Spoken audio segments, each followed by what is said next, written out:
Good all the time, God is good. Guys, this is the 2026 Montero Sport GLS Automatic. Ang tawag dito sa ganitong kulay is silver. Actually guys, pagdating sa Montero Sports GLS Automatic, tatlong kulay lang meron. Yung black mica and then yung quartz white pearl. So, ang presyo nga pala nito, 1,929,000. Tapos, meron kaming promo ngayon nito guys, 20,000 cash out lang. All in na yung kasama ni 1 year comprehensive insurance, 3 years LTO, and then shuttle mortgage. Pagdating naman sa previous guys, uso ngayon yung pinapa-Black Series look. Kaya rin natin gawin yung guys. Diyan guys, nandiyan sa taas yung number ko, yung my name and my contact number. PM lang kayo guys, tawag lang kayo kapag gusto nyo mag-inquire kapag may tanong ngayon. Pero guys iikutan natin to. Papakita ko sa inyo yung exterior and then interior. Pero simulan muna natin sa exterior. Guys, syempre, pagka si Mitsubishi, equip siya ng Rise Body, Reinforced Impact for Safety Evolution, tapos equip ng laminated windshield, new aerodynamic shield design, tapos pagdating sa kanyang front grille, guys, tignan nyo, ang lalaki ng butas na to.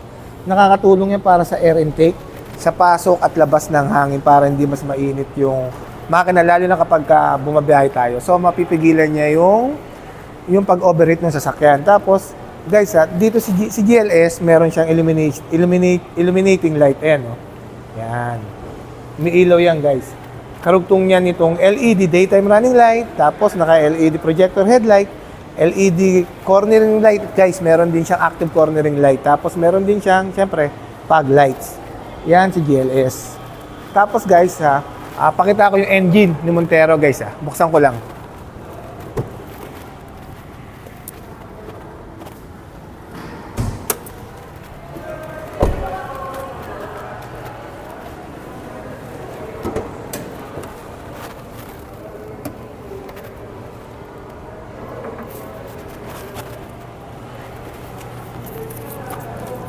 Yan.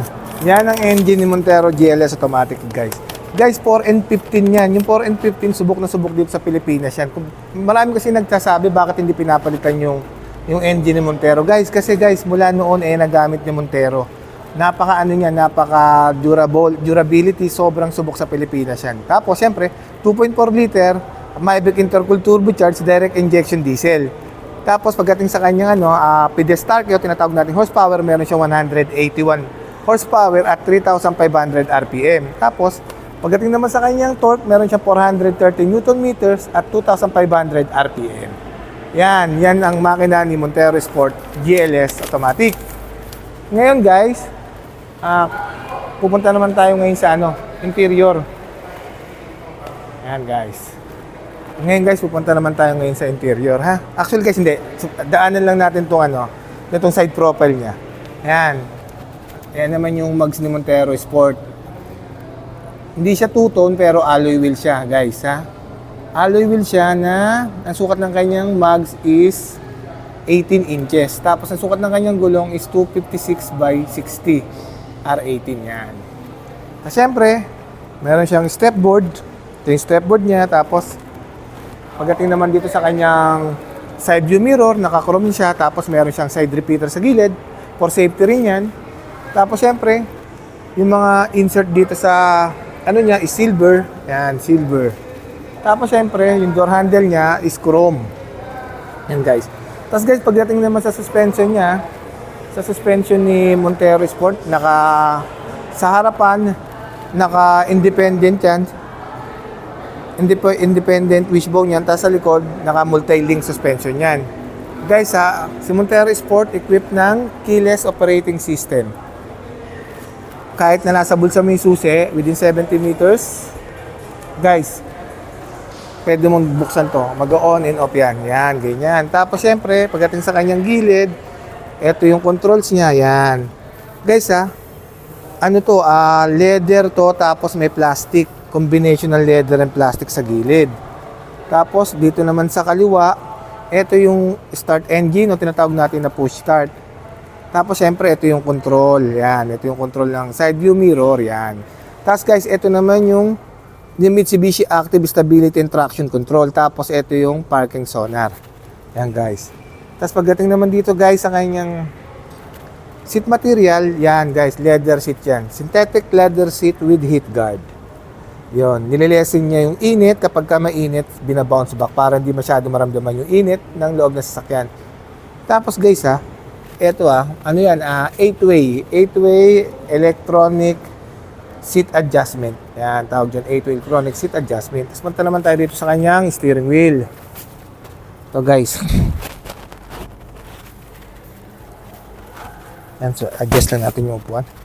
Masyado tayo malapit. Yan. Yan guys Dito naman sa kanya electronic steering wheel. 3-spoke leather wrap to. Tilt and telescopic adjustment to guys Tapos with is with Sportronic mode. Yan. Pag gusto mo mag-manual guys, ito. Bawas, tas ito yung dagdag. Tas guys dito yung ito yung control nung sa multi-information display. Sa audio control, ayan din yung control. Tapos dito sa kanan yung cruise control. Tapos syempre nandito yung voice command. Tas guys, pagdating dito sa kanyang multi-information display guys, ano yan ayan. Combination yan ng ng LCD and syempre yan yung yan yung sa multi-information. Pagdating naman dito sa infotainment system, yan guys, 8 inches yan touchscreen Smartphone yung display, audio, Apple CarPlay, Android Auto, syempre with AM and FM radio. Tapos guys naka dual zone auto climate control yan. Yan, si Montero GLS. Tapos ito yung charging port ng Type C and Type A. Tapos syempre guys, yan, naka electronic parking brake yan with brake auto hold. Tapos syempre guys si Montero GLS guys naka 8-speed automatic yan 8-speed automatic transmission yan. Tapos syempre pagdating sa kanya airbags, may airbags yan sa harap, dyan sa passenger, tapos dito sa driver side, tapos meron din yan sa side airbags. Ayan Ayan, meron din yan side airbags. Yan ang airbags ni Montero. Ayan ang mga isa sa mga safety features ni Montero GLS. Napakaganda nito guys. Guys, pasok tayo dito sa second row Ayan yung harap ni Montero GLS automatic. Yan. Saan naman natin dito sa harap, second row. Ayan guys, ito naman yung second row guys Guys, tignan nyo. Kagandahan dito sa second row guys, tignan mo, may 220 volts dyan. Yan, isa sa mga gusto ng mga client to. Kapag babiyahe kayo ng malayuan guys, pwede kayong magsaksak dyan ng pwede kayo magplancha rito, rice cooker, pwede kayo magluto guys, 220 volts yan. Yan, 220 volts. Tapos guys, siyempre, ito yung center armrest. Yan natin napakita, yung center armrest. Yan, with cup holder dyan. At dito sa gitna guys, meron din tong yan. Yan, okay? Center armrest with cup holder. Yan, meron din yan. Center armrest with cup holder. Tapos guys, napakaluwag na itong Montero na to. Ang height ko guys is tignan nyo yung tuhod ko. 5'11 ako guys. Tapos tignan nyo sa ceiling fan. Guys, malaki pa yung distansya sa ulo ko. Sorry, hindi nyo pala makita. Ganun kaluwag dito guys Ganda. Ayan, syempre meron ding air vents dito sa likuran. Yan.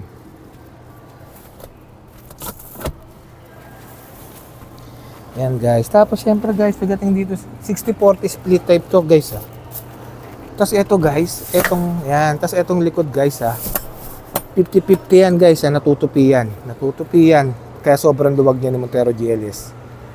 Natutupi yan dito guys. Para na 50-50 split type yan. Kaya sobrang luwag niyan, lahat kasya dyan pag babiyahe tayo. Ayan.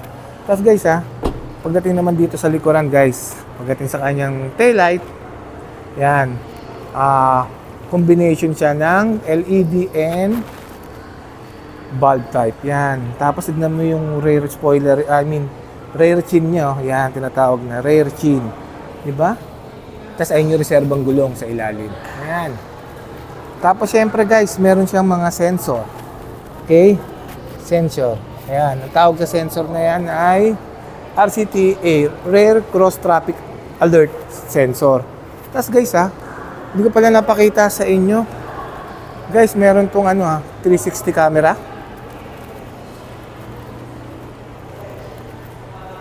Ito guys Yan, meron siyang 360 camera. Ayan sa harap. Tapos nandito yung sa gilid. Ayan Ayan yung camera niya. Ayan, meron siyang multi-around camera ang tinatawag. Ayan. Ayan, exterior at interior ni Montero. Pakaganda niyan guys. Sobra. Yun, napakita ko na sa inyo yung exterior, and then interior, and then pati yung sa engine. Ngayon guys, yung promo namin. Guys, katulad nung binanggit ko kanina, meron kaming promo na 20,000 cash out, tapos kung ano gusto yung previous, yung Black Series look, wala naman po madali lang po tayo kausap. Tapos guys, meron pa kaming pay after 70 days. Yun guys guys, pa-follow and subscribe naman ng page natin. Pa-share din po. Thank you so much once again. My name is Winfred Vipos po, ang lagi nagsasabing anumang hirap ang pagdaanan natin dito sa mundo, mananatiling mabuti ang Diyos. Salamat po and God bless po. Thank you so much guys.